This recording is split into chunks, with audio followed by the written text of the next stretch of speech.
Hi. Hello, we're here. Let's talk about tolerating your partner's crap, shall we? How's that for a title of a relationship video?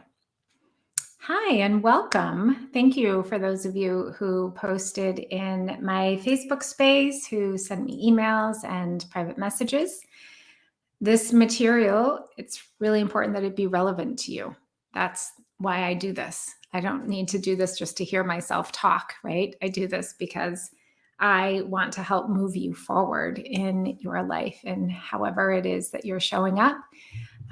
So thank you so much for being here in the ways that you are. And hi. Glad to see you, those of you who are popping on. So let's dive right in. For those of you who don't know, hi Ingrid. I see your name. It took a second for your name to pop up. Feel free to post any questions below. I'll keep my eye on the feed so I can answer those questions. My name is Jenny Glick. I'm a licensed marriage and family therapist, a certified sex therapist. In this space, I'm a relationship mentor, which means I get to go kind of rogue and talk to you about your relationships and help you move things forward in what I hope are really relevant and sometimes unconventional ways. Hi, Stacy. Stacy wrote in a great question that I know resonated for a lot of you. So we're going to just dive right in, okay? I'm titling this video, How to Tolerating Your Partner's Crap, because that seems to be a theme happening here. And this question about how do I know when it's time to go? I had a write-in question from someone who said she feels like she's muting herself in her relationship and not fully expressing who it is that she wants to be because her partner will get angry, that she experiences a lot of joy with her children, but not so much with her partner. And I know in our the poll that I took with you all, the number one winner was about how do I know when it's time to call it, right? So it's all this theme of when do you know when you're done, and where is it that you hold a boundary with yourself, okay?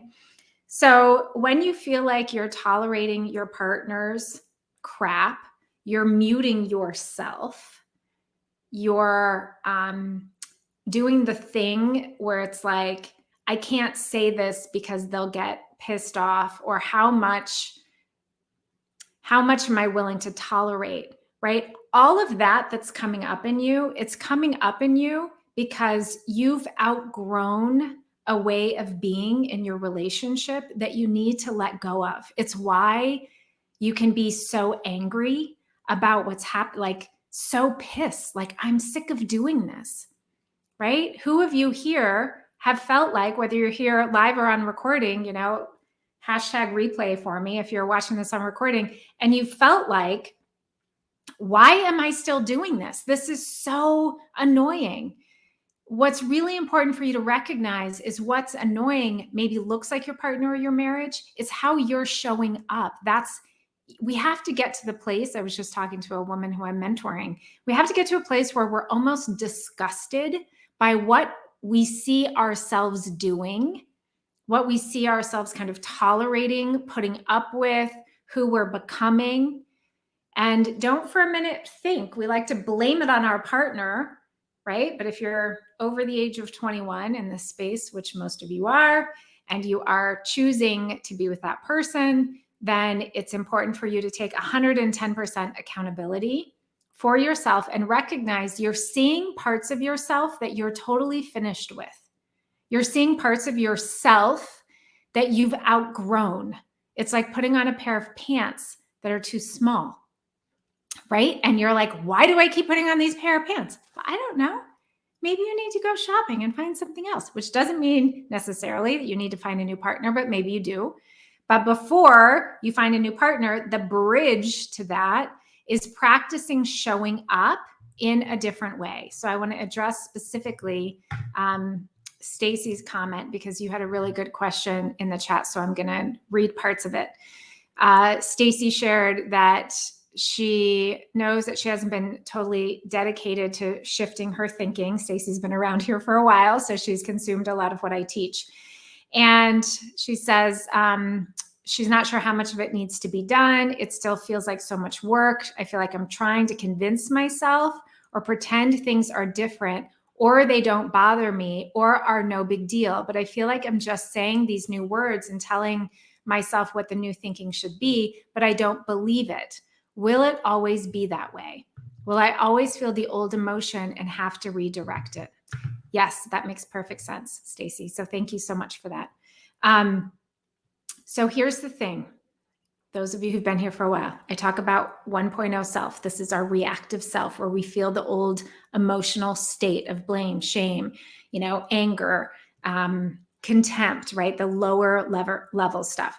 Your 2.0 self, your higher self, is a version of you that has more acceptance, more willingness, curiosity, love, communion with others, right? And then there's this in-between part. Someone, I think it was Yvonne, wrote in and said, yeah, it's kind of fake it till you make it. In some ways, a little. And as you're leaving this, going to something else, it's not about tolerating something that feels crappy to you, right? It's about listening to your knowing. So if you're in a relationship with somebody and you're like, yeah, I'm doing all of these things and I'm really doing my personal work and I'm doing my growth work, and they're not a fit. The way that we do relationship together is not a fit. It may be that you're complete in that relationship. So listen to that. You don't need to tie yourself up into knots, right? And it's not that I'm an advocate of divorce any more than I'm an advocate of marriage. I'm an advocate for your wholeness. And so it's important for you to unhook yourself from your addiction to needing somebody to be wrong. Unhook yourself from the addiction of not knowing how to have pleasure, gratitude, live in appreciation, live in those higher states of those emotional states, practicing not taking things personally, right? The process that I teach is about leaving this 1.0 to this 2.0, right? But in that, you're going to discover some things about yourself. It's important that you listen to those things. It's important that you listen to you. And if your knowing is, I'm not fulfilling who it is that I could expand into in this container, whether it's a job, a relationship, a city, a country, a political party, whatever it is, listen to yourself, right? So that piece, I think, is really important, Stacy, and something that is scary for us, because sometimes when we wonder, like, oh, well, maybe I am done with the relationship, then fear comes up and it's like, well, you can't be, you've been married 30 years or blah, blah, blah, or what happens if, whatever it might be, right? All of those things. And that's going to pull you back to, I guess I don't deserve any better. I guess nothing's ever going to change. Why bother? That's the 1.0 stuff, right? So I really suggest that you deeply practice the skill of self-listening. I really suggest that you stay deeply connected to your own knowing. I don't think so much it's about faking it until you make it. I would say it's more about deeply embodying who it is that you want to be, even when the world outside of you is not how you want it to be. Welcome to our planet right now, right? Who do I want to be when the world outside of me is not how I want it? Well, I'm going to keep living in joy. I'm going to keep choosing how it is that I'm going to show up. I'm going to keep working my program while the world sorts its stuff out, right? It's not very different than marriage, right? So what it requires, though, is for us to have our ear to the heart of ourselves and be willing to be in the unknown. Like, I thought I was going to grow old with this person, but wow, it's a little different now. Okay, am I willing to hear that and then respond to it? most, not all, but most women who I have worked with over the years, part of their complaint about their partner is that their partner doesn't listen to them. And my question always is, do you listen to yourself? How do you listen to yourself? Where do you listen to yourself? Where do you erase yourself? Where do you mute yourself? Where do you edit yourself? Right? And so, are you willing to really listen to your truth? And only you can know that. I can't know what your truth is. It's yours to know.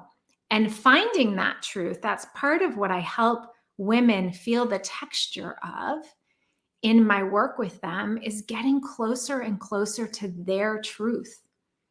Because if I'm living somebody else's truth that I should stay married or be with this person or leave this person, because everybody tells me that they're a jerk, so I should leave them, I'm not living my truth.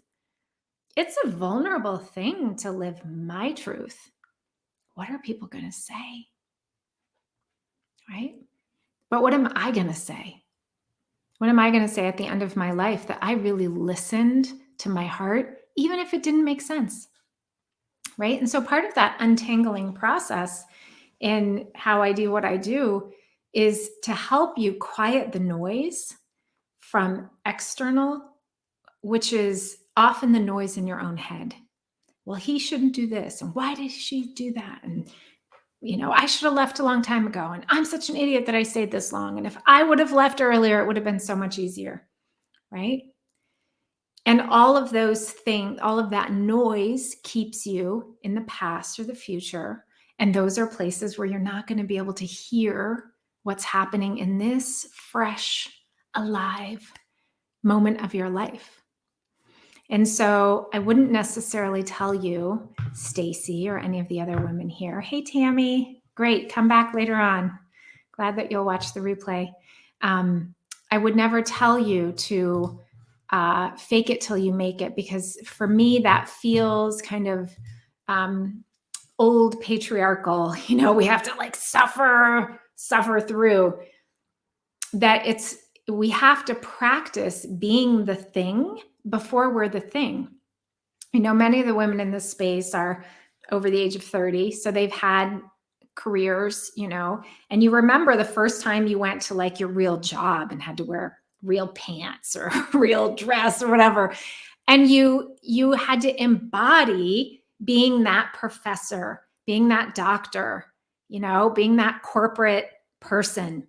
You had to embody it before it felt really comfortable for you, right? It's the same thing when you go from your 1.0 to your 2.0. I want to teach you to embody being that version of you before you can totally unfold in it. And so it's not exactly faking it, just like your very first job, the very first day. You have what it takes, but you're becoming fluent in how to align your thinking. And this is what we focus on in my work: your thinking, your emotional state, your doing, how you show up, and your belief system, right? You have to align all of those things in order to fully embody being that professor, being that dentist, right? You have to align all of those things in order to embody that. Similarly, with your 2.0, the higher version of you, you have to align your thinking. Your thoughts need to be right here in the present. What a beautiful tree. What a gorgeous day. I'm so grateful that I get to learn and grow in this marriage of 25 years, what it's showing up in me. I'm so grateful that I get to listen to my own heart and my own knowing, even when it's scary. You get to embody the beliefs that I'm always exactly where I need to be, that whatever I chose in the past has led me up to this moment where I get to fully embody who it is that I want to be on this planet with my children, in my career, with my partner. And sometimes that's scary. And none of us watches a movie where there's not some really wicked, cool adventure that happens, right? Hollywood would go out of business. Like, your life is the great, wicked adventure. You get to make it a wicked adventure, which means you might be making decisions that are out of the norm. And again, that doesn't necessarily mean leaving a relationship. it does often mean leaving the version of you in the relationship that keeps you wedded to that old toxic version of who it is that you are. Right? So I hope that that is making sense. I'm going to check in with all the little notes here. Stacy says, scary, unknown. Right. My partner is that nice guy and will listen. If either one of us can get brave enough to have a serious conversation, we're best friends, have a good time together.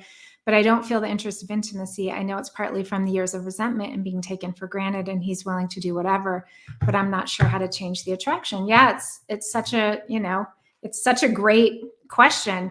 Part of it is that in that 1.0 embodiment, you're not going to have attraction to your partner, right? Attraction is like 90% in your thinking. It's not between your legs. And if my thoughts are resentful, you said something in here that's powerful. If your thoughts are that you're resentful and that you feel taken for granted, what I would guide you back to, Stacy, is don't take yourself for granted, which means really deeply listening to yourself. A great way to pump up interest and arousal is to get brave and have some, you call it a serious conversation. I would say some out of the box conversation, some conversation that allows for fertile ground, something that feels like, oh my gosh, I don't know how this is going to go. That's called excitement. Excitement is a close cousin to arousal. I see this all the time where we shut down opportunity for arousal by not allowing ourselves to go into the danger zone. And when I say danger, I say that in quotes. It's not like actual lack of safety, but I mean outside of your script of, honey, how was your day? What do you want to watch on TV tonight? Right? Outside of that script, and start getting really vulnerable and having conversations about things that feel sort of scary. Reading an erotica book together out loud, talking about your fantasies out loud. Like, there are all kinds of things that you can do. And those maybe aren't the first steps, but even just having a conversation that, whatever you call a serious, that's outside of the norm. Because any place where there's vulnerability and there's uncertainty, the unknown, now you have some fertile ground for arousal. If you don't ever go there, which many of the women who I guide don't, because they're married to the nice guy and they're not attracted to the nice guy, so they don't see the nice guy as an object of arousal. But man, do they see the guy who's the trainer at the gym or the tennis pro or their, neighbor, whatever it might be, who's dangerous, who's willing to have sort of out of the box conversation. There's a lot of kindle there. Right? And so we have to get brave enough to get out of our own way. What if I were to show up as the person who I imagine myself being in the new relationship? What if I were to show up as that vampy, racy woman just to see what it's like, even if nothing happens with my partner, right? So I hope that that's helpful. I'm just checking any of the other. Yeah. And gratitude too. Gratitude's a great practice. Gratitude, appreciation, that helps. Gratitude will bump us up in that emotional frequency scale pretty darn quick if we're willing to let it.